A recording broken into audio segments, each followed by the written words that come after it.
Hello friends, आज हम इस वीडियो में डिस्कस करेंगे old tax versus new tax regime में क्या अंतर है। दूसरा, बजट 2023 में क्या चेंजेस किए गए हैं जो पहले न्यू टैक्स आया गया था। इस वीडियो में हम डिस्कस करेंगे फाइनेंशियल ईयर क्या है, असेसमेंट ईयर क्या है, डिफरेंस क्या रहेगा between old tax versus new tax regime में। इसको हम एग्जाम्पल से क्लियरली अंडरस्टैंड करेंगे।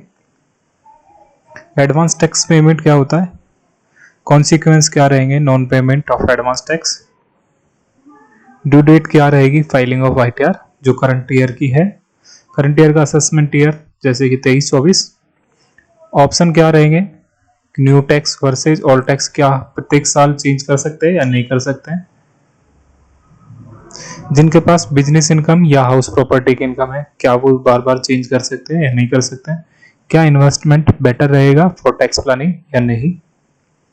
चलिए स्टार्ट करते हैं। 2 पॉइंट पहले जैसे कि financial year and assessment year.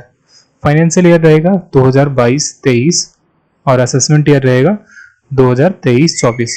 Current year में जो आईटीआर फाइल की जाएगी उसके लिए असेसमेंट ईयर रहेगा 2023-24। फाइनेंशियल ईयर क्या होता है, financial year means A time period which is start from 1 April and ending with the 31 March. Basically ये अर्निंग ऑफ इनकम के लिए टाइम पीरियड होता है। कोई भी पर्सन जो इस पीरियड में इनकम कमाएगा उसको नेक्स्ट पीरियड में जो कि असेसमेंट ईयर होता है उसमें टैक्स पे करना होता है। मींस असेसमेंट ईयर एक टाइम पीरियड होता है 12 मंथ का, जो कि जो फाइनेंशियल ईयर में इनकम कमाई गई है, जो फाइनेंशियल ईयर में इनकम कमाई गई है उसका टैक्स पेमेंट करना होता है। असेसमेंट ईयर कब शुरू होगा, एंड ऑफ फाइनेंशियल ईयर के स्टार्टिंग डेट से, मतलब 1 अप्रैल 2023 है इस करंट। इसको एक एग्जांपल से समझते हैं। एग्जांपल मान के लिए mister A, mister B and mister C की डेट ऑफ ज्वाइनिंग है। जैसे मिस्टर ए की डेट ऑफ ज्वाइनिंग है 23 अप्रैल 2022, मिस्टर बी की डेट ऑफ ज्वाइनिंग है 12 नवंबर 2022, मिस्टर सी की डेट ऑफ ज्वाइनिंग है 18 फरवरी 2023। मिस्टर ए के फाइनेंशियल ईयर क्या रहेगा, मिस्टर ए के लिए फाइनेंशियल ईयर रहेगा 2022-23। कोई भी पर्सन जो 1 अप्रैल 2022 से 31 मार्च 2023 से ज्वाइन हुआ है, गवर्नमेंट एम्प्लॉय या प्राइवेट एम्प्लॉय, उसके लिए क्या रहेगा फाइनेंशियल करंट ईयर में, करंट सिचुएशन में financial year 2022 and 23। Mister B की डेट ऑफ ज्वाइनिंग 12 नवंबर है, इसके लिए भी सेम रहेगा फाइनेंशियल ईयर 2022-23। मिस्टर सी की डेट ऑफ ज्वाइनिंग 18 फरवरी 2023 है, इसके लिए भी सेम रहेगा क्योंकि ये भी 31 मार्च 2023 से पहले ज्वाइन हुआ, तो इसके लिए फाइनेंशियल ईयर क्या रहेगा 2022-23।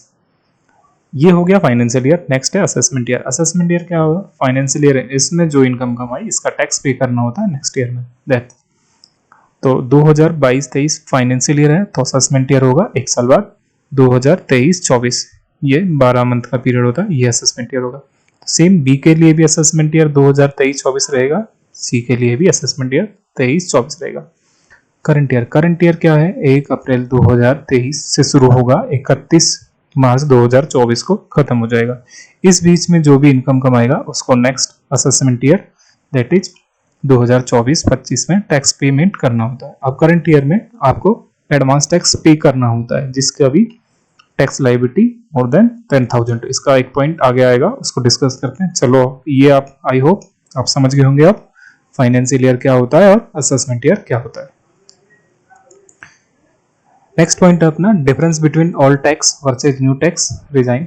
ओल्ड टैक्स और न्यू टैक्स में क्या क्या चेंजेस हैं, मेजर चेंज को हम कवर कर लेते हैं। जैसे कि इसमें क्या चेंज किया है, changes in tax slab rate.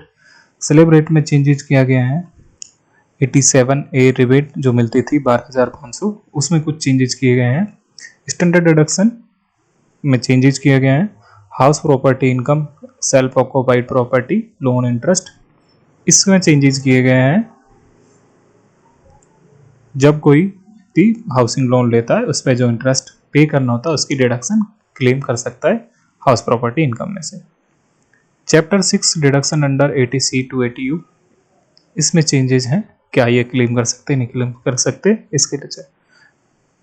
चलो पहले चेंजेस देखते हैं। स्लैब रेट में क्या, स्लैब रेट में करंट ईयर का जो ITR फाइल करेंगे वो असेसमेंट ईयर 2023-24 का फाइल करेंगे। इसमें आपको इन दोनों में से चूज करना होता है, new tax regime versus old tax regime. Old tax regime अगर आप चूज करते हो तो यहाँ आपको 2.5 लाख रुपए तक नील टैक्स पे करना होता है और नेक्स्ट 2.5 लाख पे आपको 5% पे करना होगा। उससे अगले 5 लाख रुपए तक आपको 20% देना होगा। अगर आपकी इनकम 10 लाख रुपए से ज़्यादा है तो आपको 30% टैक्स देना होगा। यहाँ हम इस वीडियो में जो बात कर रहे हैं सैलरी इनकम या अदर सोर्स की इनकम के लिए बात कर रहे हैं, नॉर्मली जो एक सैलरीड एम्प्लॉय की होती है।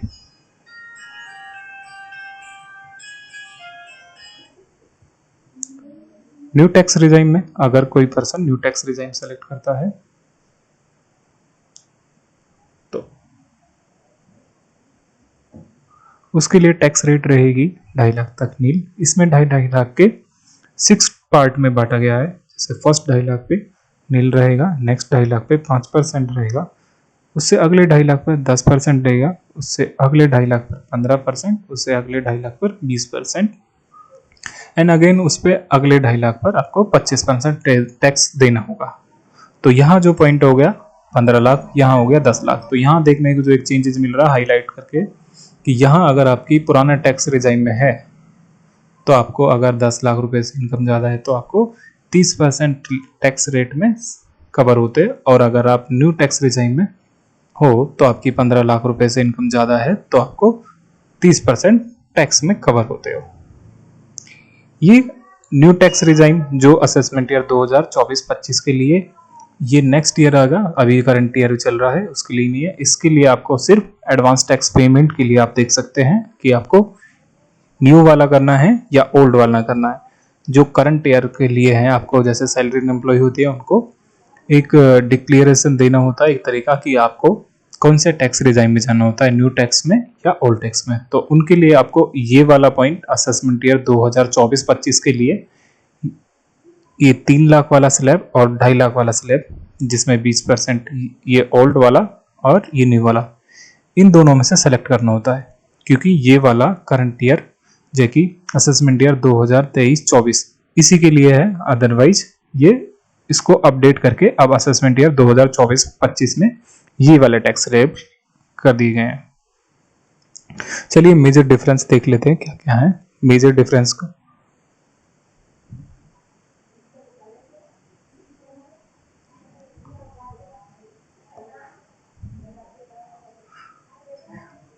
डिफरेंस देख लीजिए old tax regime versus new tax में। अगर आप ओल्ड टैक्स रिजाइम में जाते हो तो असेसमेंट ईयर 2023-24 की बात यहाँ ध्यान रखें कि जो अभी करंट ईयर में ITR फाइल करेंगे उसके लिए आप रिलेवेंट है। आप ये दोनों को, इन दोनों में से सेलेक्ट करना है आपको। ये वाला नेक्स्ट ईयर आएगा जो आप अगले साल ITR भरोगे, इस साल के लिए नहीं है। इस साल के लिए आपको इन दोनों में से देखना मत, तो फोकस कीजिए सैलरी की रिडक्शन 50,000 रुपये तक। अगर आप ओल्ड टैक्स रिजाइम रखते हैं तो आपको सैलरी की रिडक्शन 50,000 रुपये तक मिलेगी, लेकिन यही आप न्यू टैक्स में जाते हो तो आपको ये डिडक्शन नहीं मिलेगी। नेक्स्ट पॉइंट है रिबेट। ये दोनों में सेम रहेगा। अगर आपकी इनकम 5 लाख रुपए तक है तो आपको 12,500 चाहे न्यू में जाए चाहे ओल्ड में जाए, दोनों में आपको सेम मिलेगी। नेक्स्ट पॉइंट है interest on housing loan under section 24B self occupy property. अगर आपने सेल्फ ऑक्यूपाई प्रॉपर्टी है या वेकेंट है तो मैक्सिमम 2 लाख रुपए इंटरेस्ट का अमाउंट को आप एज ए डिडक्शन क्लेम कर सकते हैं हाउस प्रॉपर्टी की इनकम में से। लेकिन अगर आप न्यू टैक्स रिजाइम में जाते हैं तो ये आपको क्लेम करने को नहीं मिलेगी। ये मोटा पॉइंट देखने को मिलता है यहाँ। नेक्स्ट है ATC डिडक्शन। इन्वेस्टमेंट 1.5 लाख रुपए तक की आप छूट ले सकते हैं यहाँ, जैसे कि LIC, ट्यूशन फीस एक्सेट्रा। अगर आप पेमेंट करते हैं तो आपको मैक्सिमम 1.5 लाख रुपए तक की छूट मिलेगी। यहीं अगर आप न्यू टैक्स रिजाइम में जाते हैं तो ये डिडक्शन आप नहीं मिलेगी। नेक्स्ट पॉइंट है 80D डिडक्शन मेडिकल पॉलिसी। अगर आपने सेल्फ के लिए या स्पाउस के या डिपेंडेंट चिल्ड्रन के लिए पॉलिसी ले रखी है तो आप मैक्सिमम अमाउंट 25,000 रुपये और पेरेंट्स के लिए तो 25,000, तो दोनों को मिलाकर आप मैक्सिमम 50,000 रुपये डिडक्शन ले सकते हैं। यहीं आपके पेरेंट्स की अगर एज मोर देन 60 या 60 है तो आप 50,000 रुपये पेरेंट्स के लिए और फैमिली के लिए 25,000, तो टोटल मिलाकर 75,000 रुपये की डिडक्शन यहाँ क्लेम कर सकते हैं। ये बेनिफिट आपको न्यू टैक्स रिजाइम में नहीं मिलेगा। 80D deduction, 80E interest on education loan, self के लिए हो या मतलब खुद के लिए लिया हो या स्पाउस के लिए लिया हो या फिर चिल्ड्रन के लिए, ओनली इंटरेस्ट पार्ट का आपको डिडक्शन मिलेगा। यहाँ कोई लिमिट नहीं रखी गई है, आप कितना भी इंटरेस्ट पे करें उसको आप डिडक्शन मिल जाएगी। मैक्सिमम 8 ईयर तक क्लेम कर सकते हैं, लेकिन न्यू टैक्स रिजाइम में आपको ये क्लेम करने को नहीं मिलेगा। नेक्स्ट पॉइंट है सेविंग इंटरेस्ट, 80TTA। अगर आपकी सेविंग इंटरेस्ट से इनकम है तो मैक्सिमम 10,000 रुपये तक की आप डिडक्शन क्लेम कर सकते हैं, लेकिन ये आपको न्यू टैक्स रिजाइम में नहीं मिलेगी। यहाँ एड लेस का मतलब है कि ये पहले एक बार ग्रॉस टोटल इनकम में ऐड किया जाएगा, उसके बाद तो डिडक्शन ली जाएगी अंडर सेक्शन 80TTA। अगर यही एक पॉइंट देखने को मिलता है, अगर इंटरेस्ट 12,000 रुपये तो भी आपको मैक्सिमम 10,000 रुपये क्लेम करने को मिलेगा, बाकी 2,000 रुपये पे आपको टैक्स देना होगा। नेक्स्ट पॉइंट है 80GG rent paid HRA not received. अगर आपको HRA नहीं मिला है और बाकी की कंडीशन आप पूरी करते हो तो आपको मैक्सिमम 60,000 रुपये पर ईयर आप डिडक्शन क्लेम कर सकते हो या 5,000 रुपये पर मंथ। लेकिन अगर आप न्यू टैक्स रिजाइम में जाते हो तो यहाँ आपको ये क्लेम करने को नहीं मिलेगा। नेक्स्ट पॉइंट है अदर चैप्टर 6 की डिडक्शन। अगर आप बाकी की डिडक्शन लेना चाहें तो आप ऑल टैक्स रिजाइम में है तो आपको सारी की सारी अलाउ होगी। अगर आप न्यू टैक्स रिजाइम में जाएंगे तो आपको ये डिडक्शन नहीं मिलेगी। 80E और 80G रेंट पेड की और इंटरेस्ट ऑन एजुकेशन, ये रेयर केस में होती है लेकिन बाकी की जनरली ले लेते रहते हैं, तो आपको ये पॉइंट कंसिडर स्किप भी कर सकते हैं। आप देख सकते हैं यहाँ मैंने इसका कोई अमाउंट नहीं लिखा है कि कितना लेना है 80E का। चलो let understand with the example and calculation. इसको एक एग्जांपल से समझते हैं विद कैलकुलेशन। ये एक्सेल से यहाँ हमने एक टैक्स लायबिलिटी के लिए एक एक्सेल शीट बना रखी है जिससे आप लाइव देख पाएंगे कौन सा आपको टैक्स चुनना है कौन सा नहीं है। यहाँ मैंने ये ऑल टैक्स रिजाइम हाईलाइट किया हुआ है या न्यू टैक्स रिजाइम को कोई कलर नहीं दिया है, तो आप यहाँ देख दोनों में कंपेयर कर पाएंगे कि आपको ऑल टैक्स रहना है या न्यू टैक्स रिजाइम। मान के चलिए हम एग्जांपल लेते हैं कि मिस्टर एक्स है जिसकी इनकम है 7 लाख रुपए, 7,50,000 रुपए। इसकी सैलरी से इनकम है 7,40,000 रुपए और इंटरेस्ट ऑन सेविंग अकाउंट है 10,000 रुपए।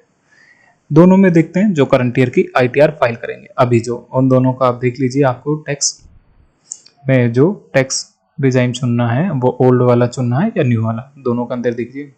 दोनों में कैलकुलेशन बना रखी है। ग्रॉस सैलरी यहाँ 7,40,000, 7,40,000। यहाँ डिडक्शन मिलेगी ऑल टैक्स वाले में 50,000 तक, तो यहाँ जो टैक्सेबल सैलरी आएगी वो 6,90,000 रुपये जाएगी। यहीं न्यू टैक्स रिजाइम में आपको 7,40,000 रुपये आएगी। इसके बाद है इंटरेस्ट ऑन सेविंग अकाउंट, 10,000 रुपये, यहाँ भी 10,000 रुपये। तो ये पहले इनकम में ऐड हो जाएगा, तो टोटल इनकम 6,90,000 प्लस 10 7 लाख रुपये हो जाती है। यहीं 7,40,000 प्लस 10 7,50,000 रुपये होती है। इसके बाद हमारी ग्रॉस टोटल इनकम जो हो जाती है 7 लाख रुपये हो जाती है। यहीं न्यू टैक्स रिजाइम में 7,50,000 रुपये हो जाती है, 7,50,000 रुपये हो जाती है। इसके बाद डिडक्शन इसमें से घटा देंगे। मान 80C की डिडक्शन जैसे कि मैक्सिमम 1.5 लाख रुपये है, तो यहाँ 1.5 लाख रुपये घटा देंगे। अज्यूम करके चलते हैं कि ये इन्होंने इन्वेस्टमेंट किया है मिस्टर एक्स ने। नेक्स्ट है 80D, 25,000 रुपये इसने अपनी फैमिली के लिए और 25,000 रुपये इनके पेरेंट्स के लिए, तो टोटल मिलाकर 50,000 रुपये इन्होंने क्लेम कर सकते हैं। तो यहाँ हमने 50,000 रुपये की डिडक्शन दे दी है। यहाँ इंटरेस्ट और रेंट पेड की डिडक्शन रेयर केस में होती है, हम मान के चलते हैं इनके पास नहीं है। एक नॉर्मल केस मान के चलते हैं जिनके पास जनरली गवर्नमेंट एम्प्लॉय या प्राइवेट एम्प्लॉय को HRA मिलता है। जिनके लिए नहीं मिलता है वो 80GG के लिए डिडक्शन ले सकते हैं। अदर कंडीशन होगी वो आपको पूरी करनी होगी। नेक्स्ट पॉइंट है 80TT interest on saving account. यहाँ इंटरेस्ट ऑन सेविंग अकाउंट 10,000 रुपये है, तो हम मैक्सिमम 10,000 रुपये क्लेम कर सकते हैं। तो टोटल जो डिडक्शन हो जाती है हमारी 2,10,000 रुपये हो जाती है। यही न्यू टैक्स रिजाइम में हमारे पास डिडक्शन का 0 अमाउंट रहता है, क्योंकि यहाँ हम डिडक्शन क्लेम नहीं कर सकते हैं। इसके बाद हमारी टैक्सेबल इनकम हो जाती है 7 लाख रुपये माइनस 2,10,000 रुपये। तो टोटल इनकम जो हमारी टैक्सेबल वाली होती है तो 4,90,000 रुपये आती है। यही न्यू टैक्स रिजाइम में हमारी 7,50,000 रुपये आती है। इस पे जो टैक्स बनता है, यहाँ फर्स्ट 2.5 लाख पे आपको नील देना होगा, उसके बाद जो बैलेंस बचेगा 2,40,000 रुपये, उस पर आपको टैक्स देना होगा। फर्स्ट 2.5 लाख तक आपको 5% दैट इज 12,000 रुपये बनता है। उसके बाद यहाँ इनकम नहीं बची तो टैक्स नहीं बना। ये एक्सेल सीट ऑटोमेटिक कैलकुलेट करती है, मैंने बनाई है। आप चाहें तो ये सीट ले सकते हैं, आप कमेंट करके ये सीट आपको प्रोवाइड की जाएगी। नेक्स्ट है आपका न्यू टैक्स रिजाइम में। यहाँ आपको फर्स्ट 2.5 लाख पे आपको नील देना है, उसके बाद जो बाकी के बचा 5 लाख, इस पे टैक्स लेट हिसाब से ले जाएगी। जैसे फर्स्ट 2.5 लाख पे आपको 5% देना है तो आपको 12,500 टैक्स देना। उसके बाद जो अगला 2.5 लाख है उस पर 10%, उसका 25,000 बन जाता है। टोटल जो टैक्स बनता है इस पे 37,500 बनता है न्यू टैक्स रिजाइम में। वहीं ओल्ड टैक्स रिजाइम में आपको 12,000 रुपये में। अब बात करते हैं डिडक्शन की, 87A अंडर सेक्शन 1। तो यहाँ जो मैक्सिमम डिडक्शन मिल सकती है वो कितनी मिलेगी? 12,500। 12,500 क्या है? इनकम अगर 5 लाख रुपए तक है तो न्यू टैक्स रिजाइम में हो चाहे ओल्ड में हो, आपको 12,500 मिलेगी। तो यहाँ 12,500 चाहे मैक्सिमम 12,500 मिलेगी, लेकिन यहाँ टैक्स ही 12,000 है तो आपको रिबेट भी 12,000 ही मिलेगी। यही न्यू टैक्स रिजाइम में जाते हैं तो यहाँ 37,500, लेकिन टैक्स रिबेट 12,500 नहीं मिलेगी, क्योंकि इनकम है हमारी 7,50,000 रुपये, 5 लाख रुपए तक आएगी तो ही मिलेगी, यह ध्यान रखिए। तो इसके बाद आपका जो टैक्स पेबल आएगा ओल्ड टैक्स रिजाइम में तो आपको नील रहेगा, और वही न्यू टैक्स रिजाइम में जाएंगे तो आपको 37,500 देना होगा। इसके बाद इस पे सेस लगेगा 4% के हिसाब से, तो यहाँ नील रहेगा ओल्ड टैक्स में, न्यू टैक्स में 15,000 रहेगा। यहाँ टैक्स पे करना होगा आपको 0, यहाँ आपको टोटल होगा 39,000। मान की चलिए यहाँ TDS या TCS सैलरी पे कट गया होगा 30,790 रुपये, और यहाँ भी 30,790, क्योंकि हमने टैक्स रिजाइम चेंज किया है, बाकी का हमारा टैक्स सेम रहेगा। तो यहाँ हम पूरा का पूरा रिफंड क्लेम कर सकते हैं 30,790 यहाँ, जबकि हमें 8,210 रुपये और देने होंगे। यही हम इसके बाद एडवांस टैक्स पेमेंट की आगे बात करते हैं। पहले अभी और एग्जांपल देख लेते हैं इसकी, किसी की इनकम। मान के चलिए इस इनकम को हम, एक बड़ा पॉइंट देखने को मिलता है आपको, नहीं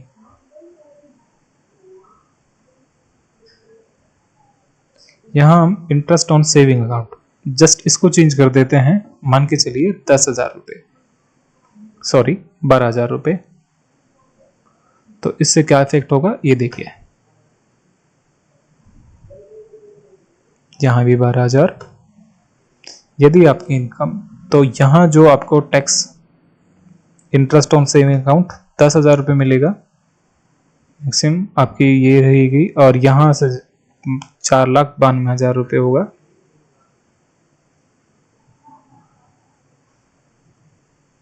यहाँ 7,52, 2,000 रुपये से बढ़ने यहाँ टैक्स हो जाएगी। एक पॉइंट और दोस्तों, यहाँ मान के चलिए आपकी 8 लाख रुपए इनकम है सैलरी से।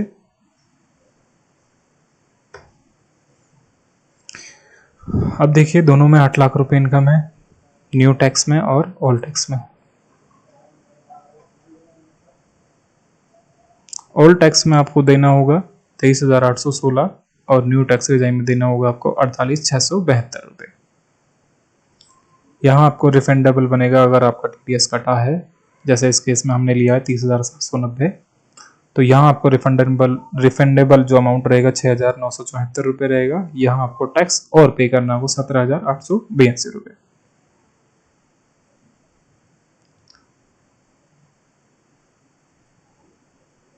चलिए इसको अब करंट ईयर की बात कर लेते हैं। ये आप, आई होप आप दोनों अब समझ चुके होंगे कि न्यू टैक्स रखना है या ओल्ड टैक्स रखना है, जो करंट ईयर की आप ITR फाइल करेंगे। ये आप एक्सेल सीट मैं आपको बनवा दूंगा, कैसे बनेगी चाहे तो ये आप मेरे को कमेंट कर सकते हैं, इसके लिए मैं एक अलग से वीडियो बना दूंगा। इसके बाद हम देखते हैं, एक बार मैं ये हाइड कर देता हूं। अब आपको रहेगा कि असेसमेंट ईयर 2024-25 में जो अभी एम्प्लॉय करंट ईयर चल रहा है उसमें टैक्स जो रखना है आपको, ओल्ड टैक्स रिजाइम रखना है या न्यू टैक्स रिजाइम रखना है, इसकी भी कैलकुलेशन रखना है। क्योंकि जो अब करंट ईयर रहेगा उसमें वो 2.5 लाख रुपए वाला स्लैब नहीं चलेगा, उसको अपडेट करके इन्होंने 3-3 लाख रुपए वाला कर दिया है। तो यहाँ आपको अब ये वाला ओल्ड रहेगा, ये वाला न्यू रहेगा करंट ईयर के, जो आपको एडवांस टैक्स पे करना है। तो यहाँ इनकम हम रखते हैं सेम, मान के चलिए 8 लाख रुपए और 8 लाख रुपए। यहाँ आपको डिडक्शन सैलरी में 50,000 रुपए तक की मिलेगी, और न्यू वाले में जो अभी अपडेट किया है बजट 2023 में, तो यहाँ भी आपको ये डिडक्शन प्रोवाइड की जाएगी।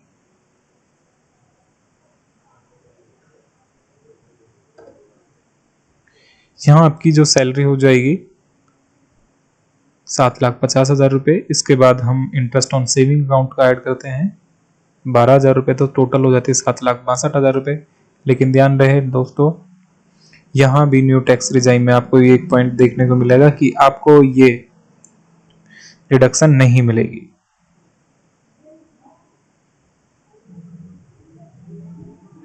यहाँ भी आपको डिडक्शन 0 रहेगी, और ऑल टैक्स रिजाइम में आप चुनते हैं तो यहाँ आपको डिडक्शन मिल जाएगी 80C 80D ये एक्सेट्रा जो भी है। लेकिन न्यू टैक्स रिजाइम में जाते हैं तो यहाँ आपको नहीं मिलेगी।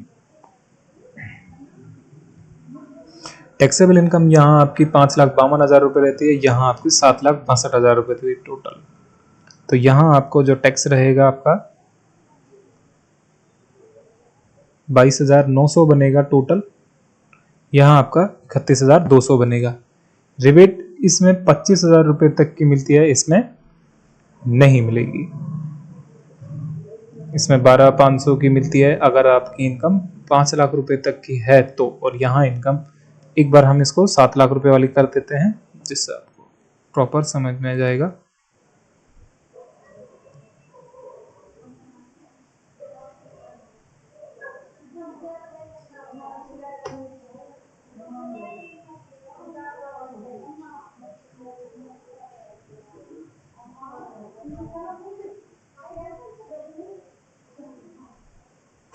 वो एग्जाम्पल ले लेते हैं जिससे आपको समझ में आ जाए पूरा, दोनों में से कौन सा देखना है। यहाँ देखिए, यहाँ 7 लाख इनकम होती है, यहाँ भी 7 लाख, 7.5 लाख इनकम थी सेम अपना। यहाँ 6,90,000 रुपये होती है, यहाँ सैलरी से भी 6,90,000 होती है। यहाँ ग्रोस टोटल इनकम 7 लाख, यहाँ भी ग्रोस टोटल इनकम 7 लाख। यहाँ डिडक्शन नहीं मिलेगी, यहाँ डिडक्शन मिल रही है, तो टोटल डिडक्शन होती है 2,10,000 रुपये। तो यहाँ जो इनकम आएगी 4,90,000 रुपये, यहाँ इनकम आ रही है 7 लाख रुपये। यहाँ 490 पे जो टैक्स बनेगा, यहाँ 7 लाख पे 90 पे टैक्स बनेगा। आपको बड़ा पॉइंट देखने को मिलेगा, यहाँ देखिए इस पे जो टैक्स बना है 12,000 रुपये, और डिडक्शन क्योंकि रिबेट मिल गई है 12,500 तक की, क्योंकि इनका टैक्स यहाँ 12,000 रुपये, तो रिबेट भी 12,000 ही मिली है क्योंकि इनकम 5 लाख से कम है। न्यू टैक्स रिजाइम में असेसमेंट ईयर 2024-25 में आपको रिबेट जो मिलेगी 7 लाख रुपए तक मिलेगी, मैक्सिमम 25,000 रुपये। तो यहाँ टोटल हमारा 25,000 का 25,000 हमें रिबेट हो जाएगी, तो हमें टैक्स नील पे करना होगा। आई होप आप इस एग्जाम्पल से समझ चुके होंगे कि आपको न्यू टैक्स रिजाइम रखना है या ओल्ड टैक्स रिजाइम रखना है करंट ईयर के लिए 2023-24 के लिए। जिन्होंने फाइल नहीं किया है अपनी कंपनी में या एम्प्लॉयर को, वो आपका टैक्स पेमेंट के लिए आप टैक्स रिजाइम चुन सकते हैं कि आपको न्यू रखना है ओल्ड रखना है। आपको मेजर डिफरेंस देखने को मिलेगा, अगर आपने इन्वेस्टमेंट किया है तो आप ओल्ड को रख सकते हो, अगर आपने इन्वेस्टमेंट नहीं कर रहे हो तो आप न्यू को रख सकते हो।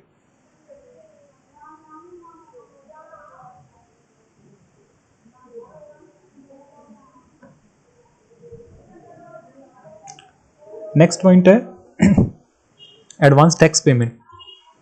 जैसे कि हमने डिस्कस किया है कि असेसमेंट ईयर 2024-25 के लिए, जो अभी करंट ईयर चल रहा है 2023-24, उसके लिए एडवांस टैक्स पेमेंट करना होता है। एडवांस टैक्स पेमेंट किसको करना होता है? एनी एसएससी, कोई भी एसएससी हो जिसकी अगर टैक्स लायबिलिटी मोर देन 10,000 है इन फाइनेंशियल ईयर, तो उसको एडवांस टैक्स पेमेंट करना होता है। एडवांस टैक्स पेमेंट क्या होता है? एडवांस टैक्स इनकम टैक्स का ही पार्ट होता है, जो कि फाइनेंशियल ईयर खत्म होने से, मतलब 31 मार्च 2024, जो इस केस में, वहां तक हमें फुल अमाउंट पे करना होता है। लेकिन कैसे करना होता है, इंस्टॉलमेंट में पे करना होता है। अगर ये हम एडवांस टैक्स पेमेंट नहीं करते हैं तो क्या होगा, इंटरेस्ट पे करना होगा। ये हम सेविंग ऑफ इंटरेस्ट बर्डन को हम रोक सकते हैं, इंटरेस्ट बर्डन को रोका जा सकता है अगर आप एडवांस टैक्स पेमेंट करते हो।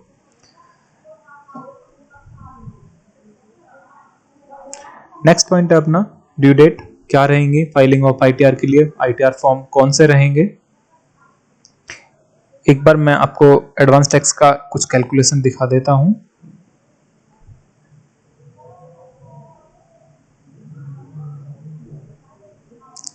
यहां मैं 8.5 लाख रुपए कर देता हूं, जिससे आपको दोनों में आ जाएगा अंतर। नीचे आ जाते हैं हम डायरेक्ट टैक्स कैलकुलेशन पे, एडवांस टैक्स। यहाँ आ जाइए, यहाँ देखते हैं कि हम जो टैक्स पे करने हैं 33,800 रुपए पे करने होते हैं tax liability old tax regime में, वर्सेस न्यू टैक्स रिजाइम में हमें 37,440 रुपए पे करने होते हैं टोटल, ये इंक्लूडिंग सेस है। इसके बाद हमें इसमें से माइनस करना होता है टीडीएस या टीसीएस जो कटा है आपका, सेम 30,790 हमने एक एग्जाम्पल रैंडम वैल्यू ली है इसमें। इसके बाद जो आपका अमाउंट बचता है टैक्स पे करना, यहाँ 3,010 रुपए बचता है, यहाँ 6,650 रुपए बचता है। इस पे अब एडवांस टैक्स पे कैसे करना होगा, यहाँ देखिए अगर एडवांस टैक्स एप्लीकेबल है या नहीं है, यहाँ ये ऑटोमेटिक कैलकुलेशन है। अगर ये लायबिलिटी जो बनाए रिफंडेबल या ये अगर 10,000 रुपए से ज्यादा है तो ही आपको एडवांस टैक्स पे करना है, अदरवाइज नहीं करना है। एक बार और इनकम बढ़ा देते हैं हम इसको,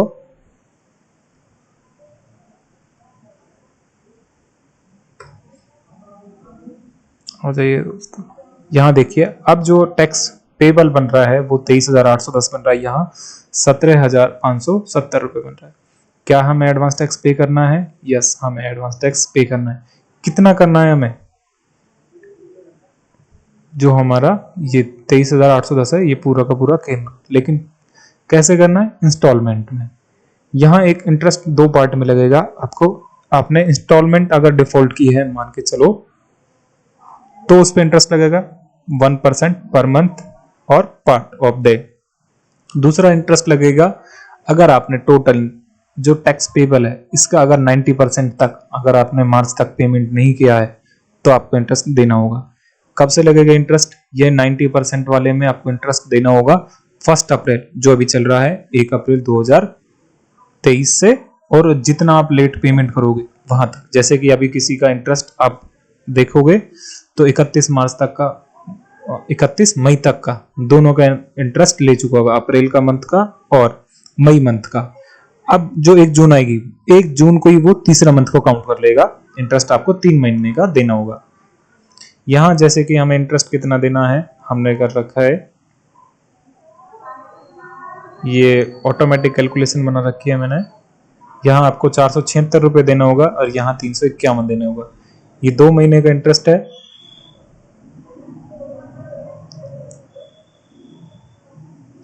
अब हमें टैक्स कैसे पे करना होता था, 23,810 रुपए हमें टैक्स लाइबल आ गया जो पे करना था।